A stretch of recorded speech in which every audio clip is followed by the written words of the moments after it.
let's take a look at solving equations with square roots. So we've taken this lesson 5.3 and we've done a lot of algebra review with it, which I think is important because this is really what our goal is to solve these quadratic equations using square roots. Because quadratics are x squared, we undo that exponent with a square root. So our goal is to work through those order of operations from addition and subtraction all the way up to exponents and parentheses. So that's our goal, is to get the variable or parentheses with the exponent by itself.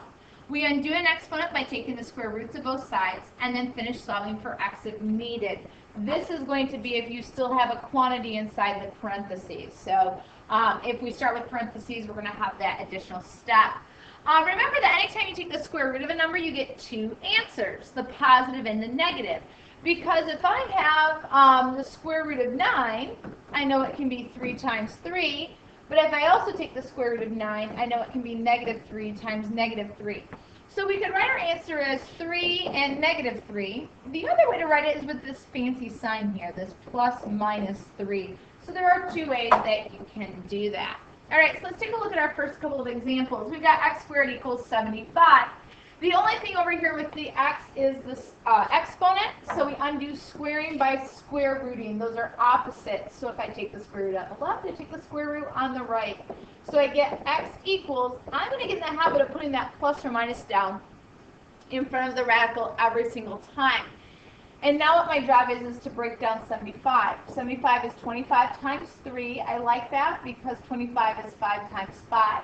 So by using those radical, simplifying radicals that we practiced, we get x equals plus or minus the 5 square root of 3. And so tomorrow I'll show you guys how to check those on your calculator. But if I take that and take 5 square roots of 3 and put the quantity squared, we're actually going to get 75. But we'll show you how to check that on your calculator tomorrow. Here I've got more than just x squared. I've got subtraction and multiplication. And so because I'm solving an equation, I work backwards through those order of operations. So I'm going to undo any addition or subtraction.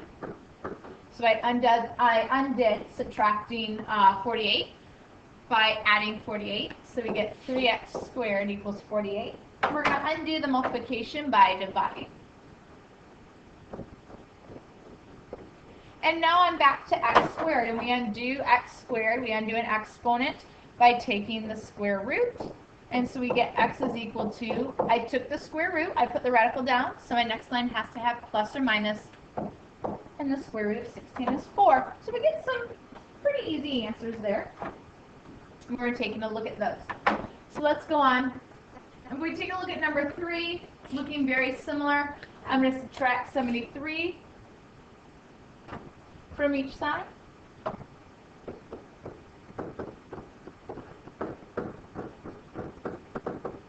And that's going to give me 25.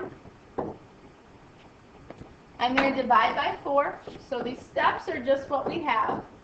And I have x squared is equal to 25 over 4. I am going to tell you to leave as a fraction. All right? If it doesn't divide out, leave it as a fraction. Because now what I'm going to do is take the square root of both sides. And now what you have is this fraction that we had before.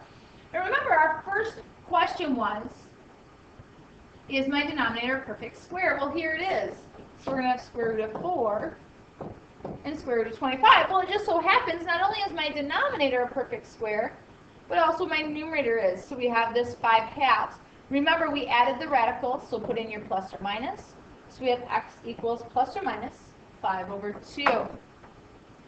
Now, example 4 is the first one that we're seeing where we have this quantity, we have parentheses, but we're still going to work backwards. We're going to undo any addition or subtraction, undo any multiplication or division, undo the exponents, and then undo the parentheses. So this subtraction here is our last step. It's part of the parentheses. So because there's no addition or subtraction outside of the parentheses, I'm going to start by undoing division and divide by 2. Notice there's no distributing. We're just undoing operations. So 50 divided by 2 is 25. I now need to take the square root because exponents is next in line. I get x minus 3 is equal to plus or minus 5. Now to get x by itself, I undo subtraction. This is, as we said, our last step. We're going to undo subtracting 3 by adding 3. So we get x is equal to plus or minus 5 plus 3. Now, ladies and gentlemen, these are like terms. That 5 is just an integer. And so what this is really positive 5 plus 3 or negative 5 plus 3. So anytime we have these integer values, we're going to have to separate that plus or minus. So our answers are actually 5 plus 3 is 8, negative 5 plus 3 is negative 2, and so those are our two answers. So anytime we have this perfect square here, we're going to see that follow through of all the steps. All right? And last but not least, obviously we've got something that involves all of it. So we've got subtraction outside of the parentheses, so that's our last part of our order of operations. So we undo that first. So we have 4 times x plus 2, the quantity squared, is equal to 192. I'm now going to undo division, or undo multiplication with division. And that's going to give me 48. I have to undo my exponent, so I've got to take the square root. So we get x plus 2 is equal to, I'm going to put my plus or minus in, and now 48 is not a perfect square, but I can break that up into 16 times 3, and this is 4 times 4. I'm not going to break that 4 down any farther. I found my pair of factors, so I can stop there and call it 4 square roots of 3. I now have to undo this addition by subtracting 2.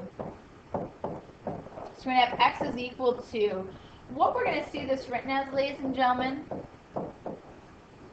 we're going to put our radical at the end of the problem.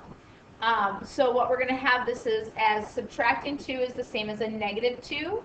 We then have our plus or minus, and then 4 square roots of 3. All right? That's it for this evening. We'll work on this in class tomorrow. Have a great evening.